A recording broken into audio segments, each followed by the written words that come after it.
The Florida sheriff's deputy who remained outside Marjory Stoneman Douglas High School the day of the shooting that killed 17 people said in an interview released Monday that he is haunted by the massacre and its aftermath.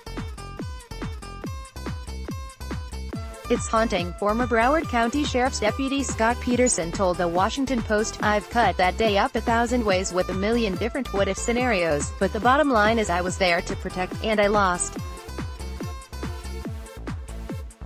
17. The Post reports that Peterson, 55, spends most of his time hiding inside a duplex that he shares with his girlfriend, Lydia Rodriguez, with a motion detector by the porch and a sheet covering the front door. "How can they keep saying I did nothing?" Peterson asked Rodriguez once while looking over documents on the shooting. "I'm getting on the radio to call in the shooting. I'm locking down this school. I'm clearing kids out of the courtyard. They have the video and the call logs. The evidence is sitting right there." She replied, "It's easy to second-guess when you're in some conference room, spending months thinking about what you would have done. There wasn't even time to think," Peterson said.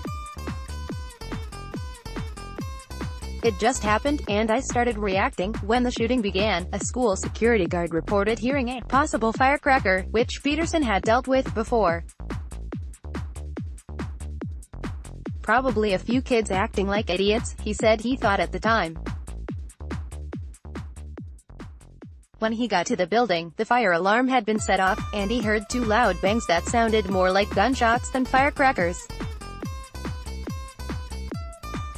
Peterson called in a code red to lock down the school, saying on his police radio that he thought he heard shots fired. He wasn't sure if the shots were coming from inside the school or outside, in the parking lot or from the roof, so he stayed in place so he wouldn't expose himself. 911 calls from students inside the building describing the shooter's location were routed to the Coral Springs Police Department, and not the Broward County Sheriff's Office. It took 6 minutes for the officers to determine what building the shooter was in, but by that time the massacre was already over. "I couldn't get him," Peterson said he told Rodriguez that day, before he was criticized. "It was my job, and I didn't find him." Newsfront. The Florida sheriff's deputy who remained outside Marjory Stoneman Douglas High School the day of the shooting that killed 17 people said in an interview released Monday that he is haunted by the massacre and its aftermath. Parkland shooting, Florida, Officer 394 Monday the 4th of June 2018 12:06 p.m. The 4th of June 2018 Monday the 4th of June 2018 12:06 p.m. Newsmax Inc.